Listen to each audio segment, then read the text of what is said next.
도내 현안과 이슈를 짚어보는 시간입니다. 강원 발전에 물꼬를 틀 것으로 기대했던 주요 현안 사업들이 줄줄이 환경부 제재 발목을 잡히고 있는 가운데 송전탑로 추가 설치 사업에는 환경부의 엄격한 기준이 적용되지 않아 논란이 되고 있습니다. 일방적인 희생을 강요하는 환경부의 엇갈린 잣대, 이번 시간 자세히 들여다보도록 하겠습니다. 스튜디오에 최수영 디아이덴티티 메시지 전략연구소장님, 정유선 도의원님 나와 계십니다. 안녕하십니까? 안녕하세요. 네, 수십 년간 추진되어 온 오색 케이블카 설치 사업이 환경부의 부동의로 이제 좀 추진이 어려워졌는데, 오색 케이블카 추진위원회는 물론이고 주민 피해 대책위원회, 송전탑 반대 대책위가 한데 모여서 반환경부 연대 구성까지 좀 논의되고 있는 상황으로 알려지고 있습니다.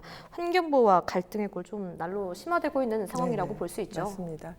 예, 사실 지금 앵커께서 말씀하신 것처럼 강원도에는 7개 정도 지금 이미 묶여있는 환경부와의 싸움으로 묶여있는 그 지역 현안들이 있습니다. 네. 이게 이제 설악산 오색 케이블카가 있고 송전탑 건설 문제가 있고 또 춘천 속초간 동서 고속철도 문제가 있고 그리고 또 화천 소득형 산촌 주택과 관련한 문제, 레고랜드 문제, 그다음에 또 굉장히 큰 현안 중에 하나인 원주와 횡성 간의 상수원 보호구역 해제 문제, 수질 오염 총량제 문제, 이렇게 7개가 큰 현안이고 이게 계속 부동의 결과가 나오고 있습니다. 네. 근데 이제 그 박근혜 정부 시절인 2015년에 이 설악산 오색 케이블카와 관련해서는 이제 조건부 승인이 났던 부분이 이번에 또 다시 부동의 결정이 나면서 그 원주 지역, 그 원주 횡성 지역 상수원 보호구역을 그 해제해 달라고 하는 시민 단체와 관련해서 이제 반환경부 연대가 지금 구성되고 있습니다. 이렇게 7개 현안에 묶여져 있는 여러 그 단체들이 있습니다.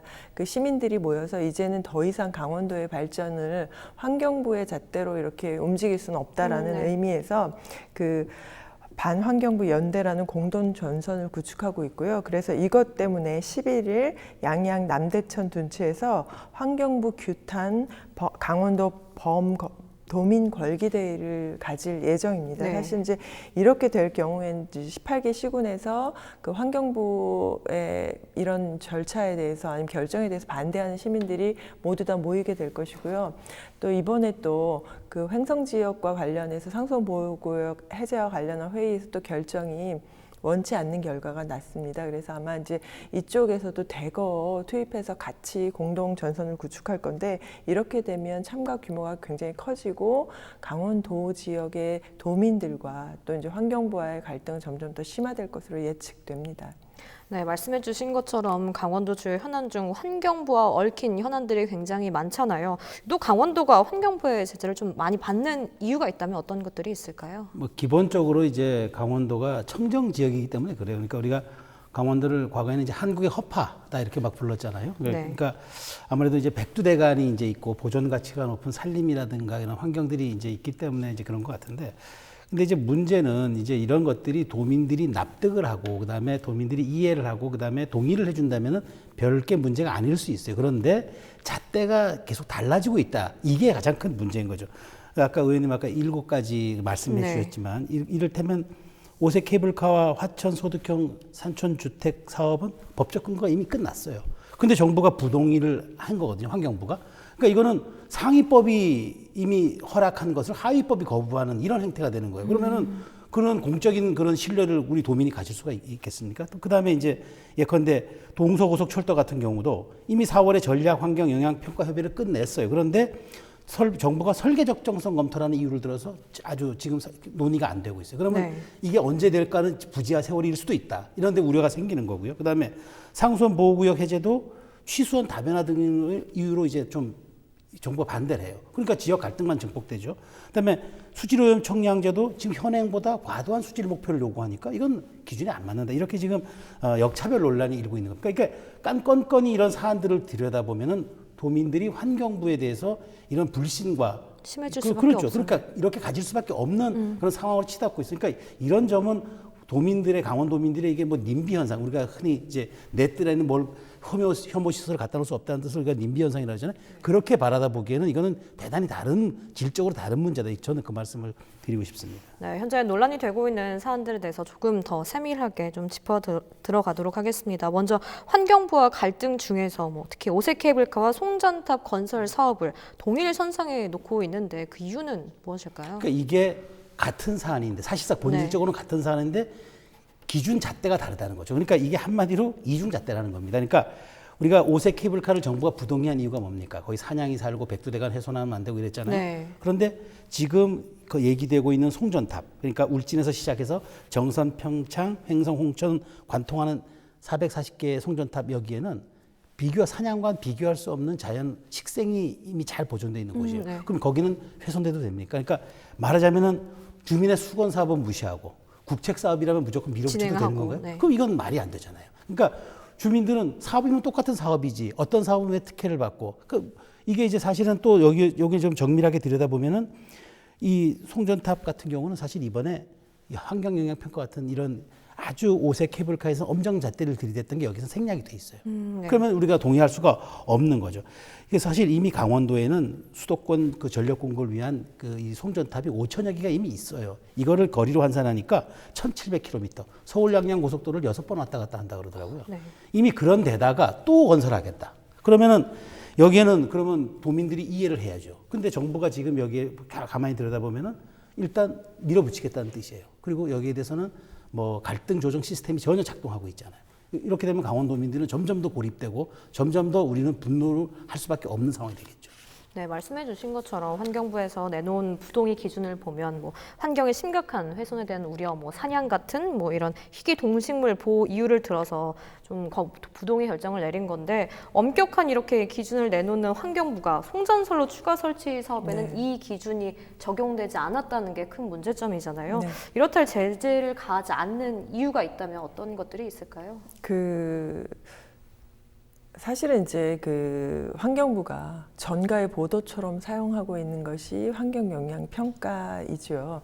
근데 이제 환경영향평가를 적정하게 정말로 모든 사업에 똑같은 잣대를 들이대면 아마 강원도민들도 수긍을 할 것이라고 생각을 합니다. 네. 그런데 이제 가장 중요한 문제는 소장님이 지적을 하셨듯이 이중잣대의 문제가 있고요. 또 하나는 이 전력 공급이 수도권에 필요한 것이지 강원도에 필요한 것이 아니라는 것 때문에 강원도민들에게는 여러 가지 억울함이 있는 거예요. 말씀하신 것처럼 실제로 이제 환경영향평가를 통해서 조사를 해보면 거기에 천연기념물이 살고 있고 수달도 살고 있고 이런 여러 가지가 있습니다. 근데 이제 이번에 송전탑로와 관련해서 이제 문제가 되니까 강원일보에서 1995년에 송전선로를 건설하는 사업 신태백에서 신가평 노선을 건설할 때 환경영향평가서를 제출했는데 이 영향평가서를 찾아봤어요.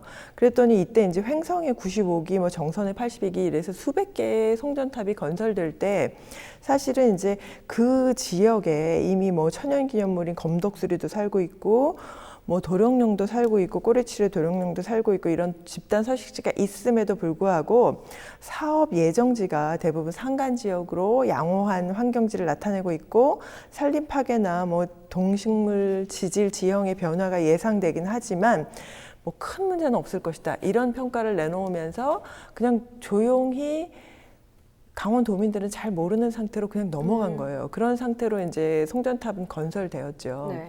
근데 지금 또 이번에 이제 그러고 나서 7년이 흐른 후에 그 지역을 동강도 보호지역으로 묶어버린 거예요. 그러면 실제로 송전탑로를 건설할 때 환경영향평가에서 나왔던 것은 송전탑은 건설해도 되고 동강지역에 뭘 건설하는 건 이 집은 아무것도 안 되는 거거든요.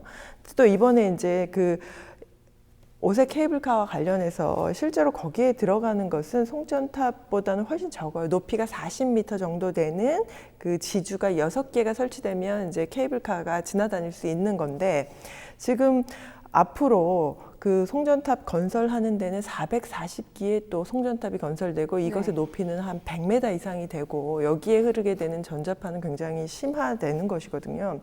그러면 우리 강원도민 입장에서는 송전탑도 건설하지 말아야 되는 거죠. 근데 이 부분은 건설해야 하고 거기에는 환경에 영향을 미치지 않는다고 하고 우리가 개발하는 오색 케이블카든 뭐 산촌 지역에 그 뭘 건설하는 것조차도 못하게 하는 이 부분에 대해서 강원도민은 수긍할 수 없다라는 것이고 그러면 이렇게 했을 때 우리가 자연을 보존하고 뭐 환경을 보존하고 깨끗한 그 허파로서의 강원도가 한국의 역할을 하는 것에 대해서 수긍을 하면 그래서 반대급부에 대한 뭔가 보상이 있어야 되는데 정부는 그런 것들도 하지 않고 또 시민들을 참여시켜서 그 송전탑 건설을 논의하겠다고 했는데 그 부분도 미흡하고 이런 것에 대한 문제제기가 계속 거세질 수밖에 없습니다. 그래서 저는 환경부도 이런 식으로 밀어붙이는 것으로나 아니면 이중잣대를 이용하는 것은 빨리 바꿔야 한다고 생각을 하는 것이죠. 네, 이중잣대에 대해서 의원님께서 좀 말씀을 해주셨는데 사실 이런 상황이 계속 가다 보니까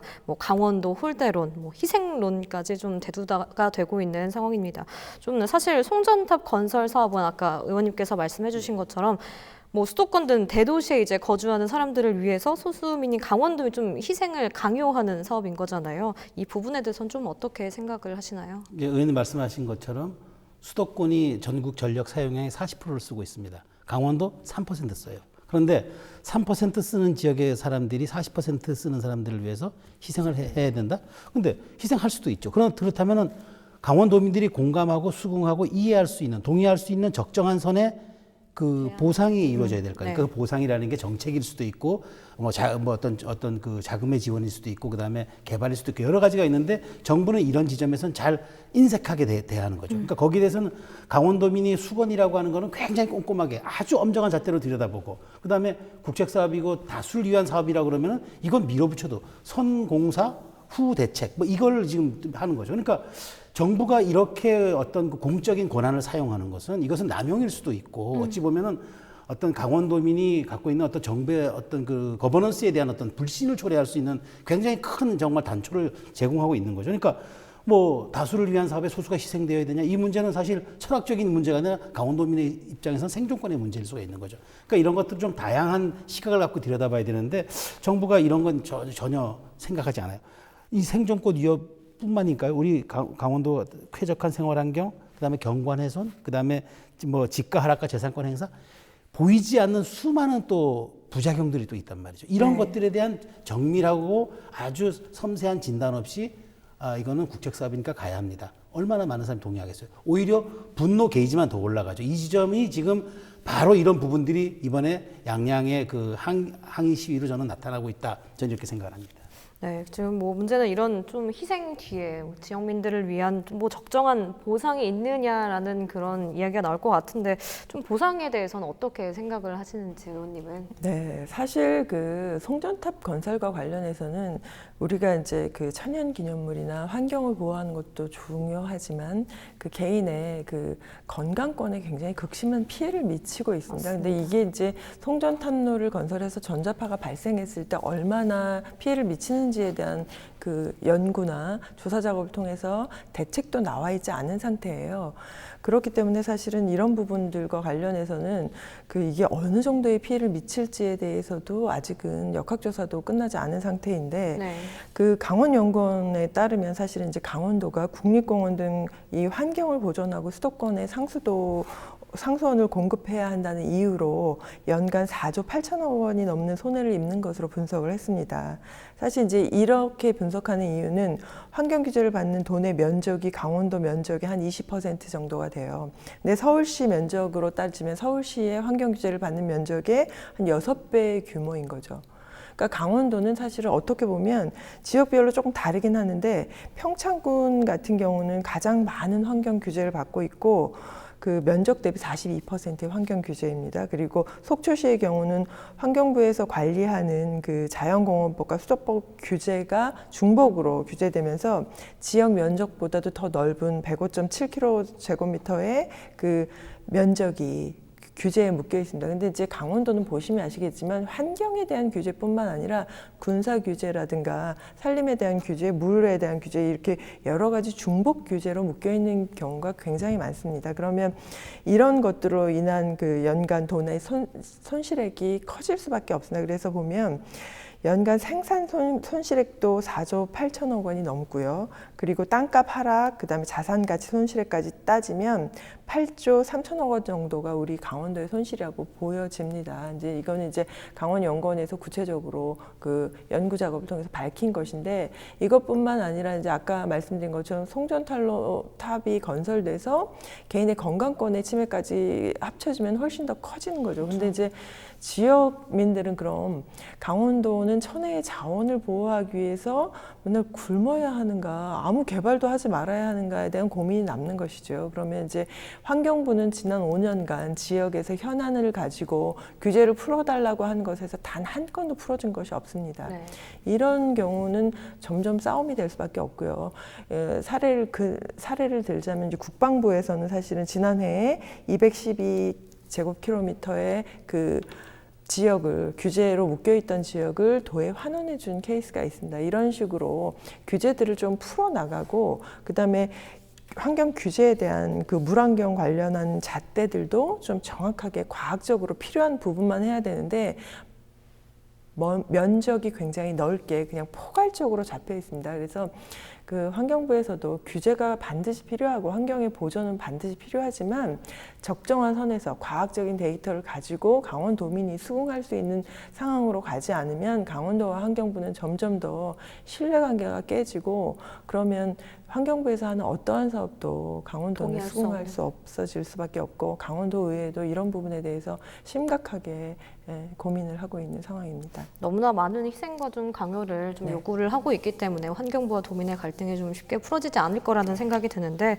뭐 또 전국 권역별로 설치 중인 생물 자원관 건립에 강원도만 제외시킨 게 또 논란이 되고 있습니다. 강원도를 각종 규제 속에 가둬놓고선 뭐 정적 국책 사업에는 뭐 강원도를 배제시킨다 이런 말들이 있는데, 이 부분에 대해서는 좀 어떻게 생각을 하시나요? 그러니까 이 사업이 이런 거예요. 전국 권역별로 이제 생물자원관을 설치해가지고 이제 생물자원에 대한 이제 어떤 그런 그 홍보도 하고 이제 국민에 대한 경각심도 깨우치고 이런 건데, 강원도가 백두대간의 52%를 갖고 있고, 그 다음에 DMZ의 59%, 그 다음에 멸종위기 중에 50%를 보유했는데 정작 강원도만 빠졌어요.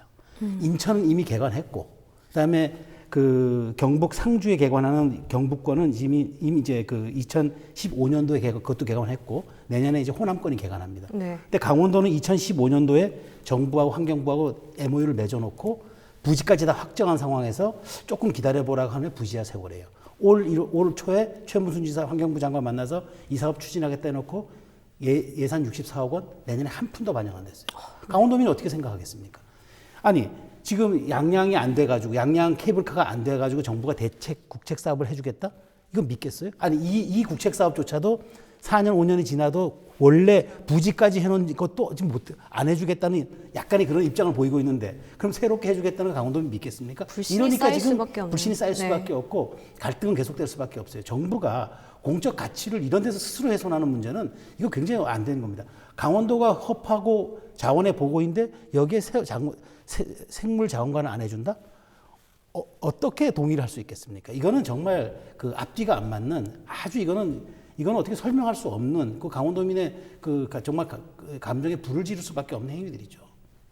네, 뭐 강원도 주요 현안이 좀 발목을 잡고 있는 환경부의 잣대, 좀 무조건적으로 옳지 않다는 건 아니지만 뭐 이런 식으로 계속 환경부와의 갈등은 이어질 거라는 생각이 드는데, 이 문제 좀 어떻게 현명하게 해결을 해 나가야 한다고 생각하시는지 의원님부터 말씀해 주실까요? 공익적 규제는 반드시 필요하다고 생각을 합니다, 국가에서. 그런데 문제는 규제만 있고 그것에 대한 책임과 보상이 없으면 안 되는데, 실제로 말씀하신 것처럼 환경부에서는 엄청나게 중요한 잣대들을 들이대면서 규제는 합니다. 그럼 반대급부로 규제 대신에 그 부분을 어떻게 상쇄할 것인가에 대한 고민이 이제는 반드시 필요하고요. 그래서 사실 우리가 이번에 산불에서도 봤지만 아무리 지키려고 해도 불이 한 번 나면 다 순식간에 없어집니다. 그러면 산불과 관련한 대책에도 굉장히 큰 예산을 써야 하는데, 이런 부분에서 미흡한 부분이 있어서 정부의 적극적인 노력이 저는 반드시 필요하다고 생각을 합니다. 네, 오늘 여기까지 듣는 걸로 하겠습니다. 지금까지 최수영 디 아이덴티티 SG 전략연구소장님과 정유선 도의원님과 함께 이야기 나눠봤습니다. 오늘 말씀 감사합니다.